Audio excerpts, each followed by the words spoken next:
राम राम हरि ओम। और आज आप थंबनेल देख चुके हैं। थंबनेल के अनुसार आपको पता चल गया होगा कि यह कौन सा पेड़ है। तो इसको जान गए होंगे, यह गड़ूर का वृक्ष है और यह छत्तीसगढ़ के वन्य प्रांतीय क्षेत्रों में आसानी के साथ यह उपलब्ध होता है, लेकिन बस्तर क्षेत्र में दंडकारण्य क्षेत्र जो है, जैसे बीजापुर, कोंडागांव की तरफ, ये भानु प्रताप के तरफ खूब मिलता है यह। तो मैं इसकी कुछ औषधियाँ प्रयोग बताऊंगा, इसके बारे में वर्णन है। इसको मैं अपने घर में लगाया हूँ, उन्हीं का वीडियो है ये। इसको गड़ूर कहते हैं।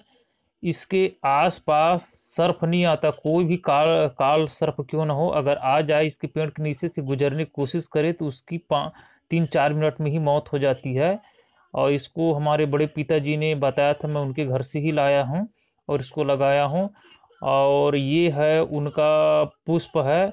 अब ये देखिए, अब ये नाग के समान इसका फन जैसा होता है। शेष नाग में जिस तरह से फन होते हैं छोटे छोटे, वैसे इसमें होता है।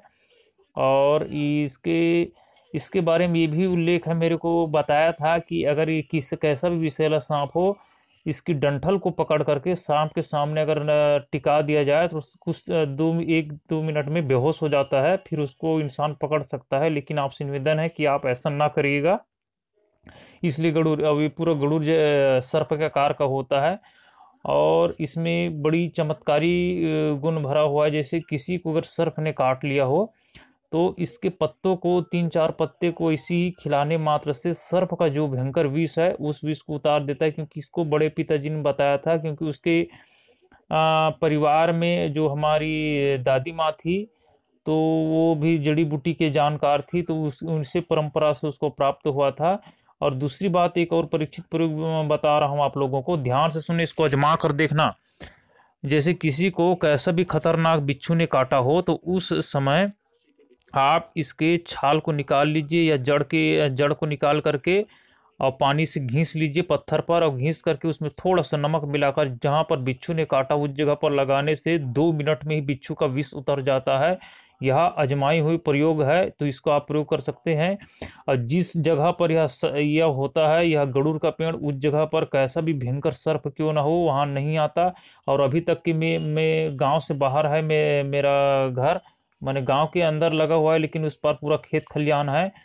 तो सर्प पहले आता था, लेकिन जब जब से इस पेड़ को मैंने लगाया है, सर्प का आना बंद हो गया है और मेरी इधर नहीं आता ये सर्प। इतनी इसमें चमत्कारी गुण भरा हुआ है। तो इसका आप कहीं भी देखोगे तो आप इसको लगा लेना। और यह सर्प के फन के समान 3 हाथ 2 हाथ का लंबा चपटा भूरा रंग का इसमें फल लगता है। और ये देखिए, वही यही है, शेषनाग की तरह फन के समान यह लगता है, आप थंबनेल में भी देख चुके हैं। तो इस तरह से इस पौधे का ये चमत्कारी गुण धर्म है। आयुर्वेद में इसकी कई एक प्रयोग बताया गया है, आयुर्वेद शास्त्र में। तो मैं कुछ औषधीय प्रयोग बताता हूँ। जैसे किसी भाई को पीलिया हो गया हो तो इसके पत्ते को खिलाने से भी पीलिया उतरता है, क्योंकि इसको मैंने खुद आजमा कर देखा है, ये मेरा खुद का प्रयोग है। और हर औषधि हर प्राणी पर असर नहीं करती, इसका आपको ध्यान रखना है। और जैसे सर्प ने काटा हो तो इसके पत्ती छाल जो भी आपको मिल जाए उसको रखने से, खिलाने से भी काम आता है। और घर में इसके डंठल को रखने से सर्प आदि नहीं आता। हमारे छत्तीसगढ़ के अंदर कोई भी आदमी अपने घर में इसको रखते हैं, क्योंकि इससे सर्प नहीं आता। तंत्र मंत्र जादू टोना का प्रभाव भी नहीं होता।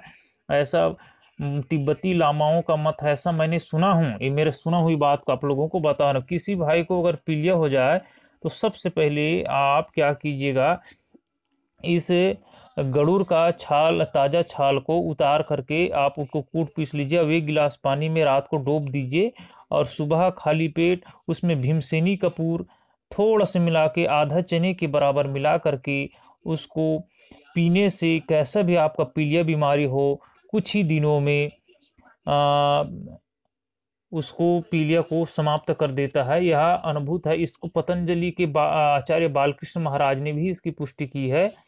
और इसको छोटे बच्चे को देने की भी मात्रा बताई गई है। तो आप इसको कैसा भी हेपेटाइटिस भी हो, जिसको पीलिया को बोलते हैं, आप देख सकते हैं। मैं अच्छी तरह से आपको दिखा रहा हूँ, इसको आपको घर में लगाइएगा, आपका फायदा जरूर होगा। यह गरुड़ कई प्रकार के रोगों को शमन करने वाली सर्प का काल है।